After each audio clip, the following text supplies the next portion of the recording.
Mesdames et messieurs, bonsoir. Ici Stéphanie Robillard en direct du Centre Excellence Sport Rousseau. Et je suis en compagnie de mon collègue Philippe Asselin. Bonsoir Philippe. Bonsoir Stéphanie. Et ce soir, nous assistons au match opposant l'Armada de Blainville-Boisbriand à l'Océanique de Rimouski. L'Armada a perdu son dernier match, mais ils ont tout de même connu une excellente séquence auparavant. L'Armada de Blainville-Boisbriand avait gagné ses 9 derniers matchs avant le revers contre Québec mardi. Juste avant la partie, j'ai été parlé avec le meilleur marqueur de l'Armada, Danick Martel. Il m'a dit que mardi, c'était une erreur de conduite. Ils n'ont pas respecté le système de jeu de l'entraîneur Jean-François Hull, le système défensif. Il m'a assuré que ce soir, on allait revoir le vrai Armada. L'attaque de l'Armada est en feu, mais celui qui peut arrêter justement cette attaque, c'est définitivement le gardien de but de l'Océanique. Philippe Desrosiers a battu un record de la LHJMQ dans les 2 dernières semaines. Il a passé plus de 210 minutes sans accorder aucun but. Stéphanie, il a 5 blanchissages depuis le début de l'année, dont 3 à ses 5 dernières parties. Et rappelons-nous que lors du dernier affrontement, le match avait terminé dans une controverse, Philippe. Samuel Morin avait été suspendu suite à son geste immature. Il avait lancé son bâton dans les estrades. Je pense que Morin ne veut pas se souvenir de ça. Je pense pas que ça ait de l'importance que ce soit contre l'Armada, mais Morin ne veut pas parler de cet incident. Et une chose est sûre, ce soir, c'est un match important pour la première place dans le classement de la LHJMQ. Effectivement, Stéphanie, l'Armada de Blainville-Boisbriand se bat contre le Dracor de Bécomo pour la première place du circuit Courteau. Si ce soir Bécomo perd et que l'Armada l'emporte, ils seront pour fin seuls au sommet du classement de la LHJMQ. Et c'est un match excitant à ne pas manquer. Et la question qu'on se demande, c'est est-ce que l'attaque de l'Armada aura raison sur Philippe Desrosiers? Et c'est ce que nous saurons dans 60 minutes.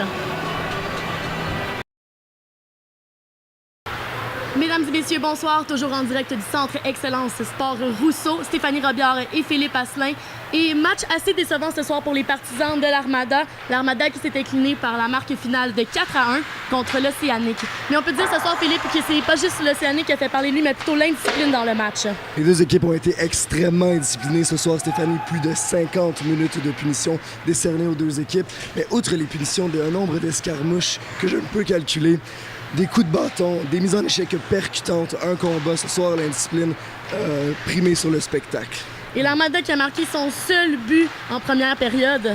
Oui, d'abord, il y a eu d'abord l'Océanique de Rimouski qui a marqué à 1 minute de la première période. C'est un jeu extrêmement bien exécuté de l'Océanique de Rimouski. On a vu l'équipe qui a voulu faire un système de jeu, à deux attaquants qui faisaient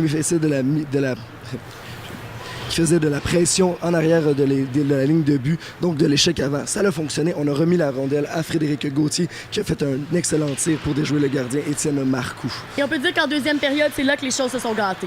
Oui, en deuxième période, c'était 1-1, donc l'Armada qui avait marqué en avantage numérique Dominique Tassi. Donc en deuxième période, il y a eu 36 minutes de punition accordées aux deux équipes. Le combat, comme je disais tantôt, un but, donc le but gagnant de courte manche pour l'Océanique de Rimouski.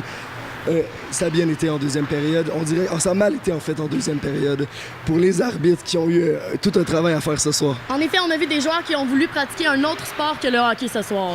Comme je le disais tantôt, il y a eu la boxe, on a eu le combat entre Bursey et Couture. Bursey qui a été expulsé du match. On peut dire que c'était un geste un petit peu immature de sa part. Après son combat, il a lancé son casque sur la glace, donc expulsion automatique pour le joueur de l'Armada. Et on peut dire que la troisième période a été tout à l'avantage de l'Océanique. Exactement, Stéphanie. Donc, 2 buts pour l'Océanique de Rimouski. D'abord, Zadral qui a marqué en infériorité numérique et Trainer, lui, en avantage numérique. Et l'unité en désavantage numérique de l'Océanique aura eu beaucoup de temps de glace ce soir. J'aurais pas pu mieux dire. Ils ont joué les 6 dernières minutes en désavantage numérique. Ils ont marqué en désavantage numérique aussi, parce que comme je le disais tantôt, il faut souligner le travail remarquable de Philippe Desrosiers. Philippe Desrosiers, ce soir, en désavantage numérique, comme je le disais, a été magistral. Je pense notamment au dernier arrêt, l'arrêt il s'est lancé du côté pour l'arrêter de la mitaine. Mais pas seulement qu'en troisième période, Stéphanie. En première période, alors que le match était encore serré, il a fait 2-3 arrêts clés qui ont permis à son équipe de rester dans le match. Et plusieurs joueurs de l'Armada ont été frustrés justement par Philippe Desrosiers qui a à plusieurs reprises repoussé plusieurs tirs dirigés contre lui. Exactement. Donc Philippe Desrosiers, comme on le disait dans notre avant-match, connaît une séquence exceptionnelle.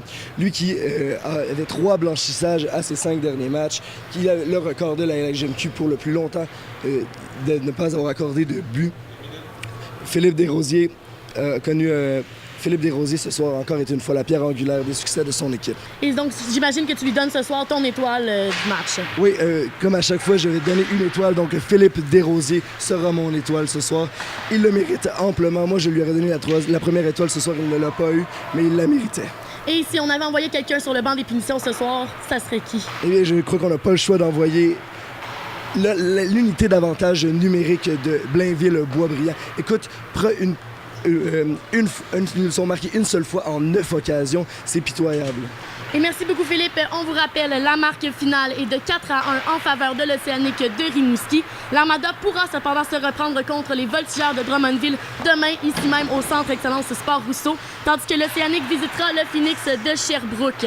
Merci beaucoup d'avoir été des nôtres et on se retrouve demain pour la suite des matchs.